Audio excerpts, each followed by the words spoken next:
कैसे हैं आप सब। आप सबका स्वागत है मेरे चैनल पढ़ाई.com में। दोस्तों आज का हमारा टॉपिक है प्रश्नोत्तर प्रविधि डे 22 और आज की वीडियो में हम जानेंगे प्रश्नोत्तर प्रविधि जो शिक्षण प्रविधि का पहला टॉपिक है। तो दोस्तों शुरू करते हैं। सबसे पहले परिभाषा जान लेते हैं प्रश्नोत्तर प्रविधि की। यह विधि भाषा अध्ययन के क्षेत्र में अपने महत्वपूर्ण स्थान रखती है। इस विधि में अध्यापक विद्यार्थियों से प्रश्न पूछकर अपने पाठ का विकास करता है। वह पूर्व ज्ञान से संबंधित प्रश्न पूछता है तथा शिक्षण बिंदुओं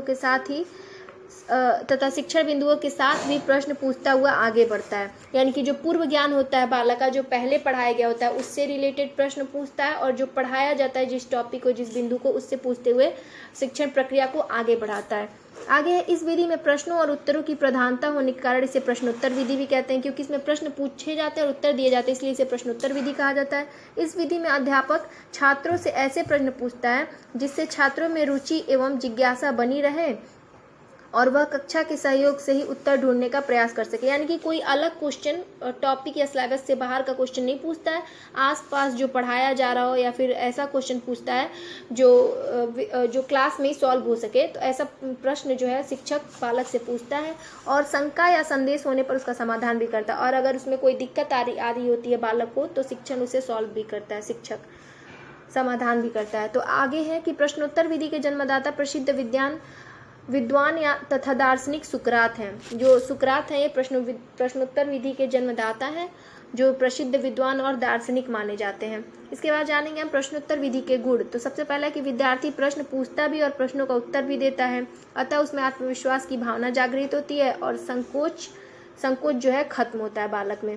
संकोच जो बालक करते हैं प्रश्न पूछने में, उत्तर देने में, वो खत्म होता है। तो प्रश्नोत्तर विधि से का सबसे पहला और अच्छा गुण ये है कि बालक में आत्मविश्वास की भावना जागृत होती है प्रश्न पूछने उत्तर देने के लिए, और संकोच की भावना खत्म होती है।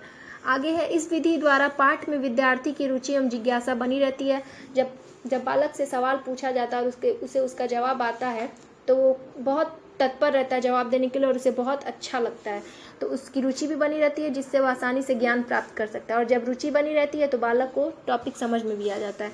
आगे दोस्तों, इस विधि में अध्यापक छात्र से पूर्व ज्ञान से प्रश्न पूछता है, अतः छात्र पूर्व में पढ़ाई के पाठ को भी याद करने का प्रयास करता है। यानी कि जो पहले पढ़ा दिया गया होता है, पिछली क्लास में जो पढ़ाया गया होता है बालक को शिक्षक के द्वारा, उससे भी पूछता है शिक्षक बालक को क्वेश्चन, और जिसकी वजह से बालक उस बीता हुआ उसका क्लास होता है उसमें जो पढ़ा रहता है बालक उसको याद करने का प्रयास करता है, जिससे उसका पूर्व ज्ञान जो है वो फिर से उसे एक बार और रिमेम्बर हो जाता है या फिर वो याद कर लेता है। आगे है, इस विधि द्वारा अध्यापक छात्रों का मूल्यांकन भी साथ ही साथ करता है, अतः उससे यह पता लगता रहता है कि छात्र शिक्षण के उद्देश्य को किस सीमा तक पूरा कर पा रहा है।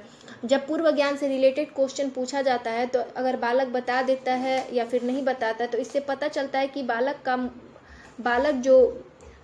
को जो शिक्षा दी जा रही है उसकी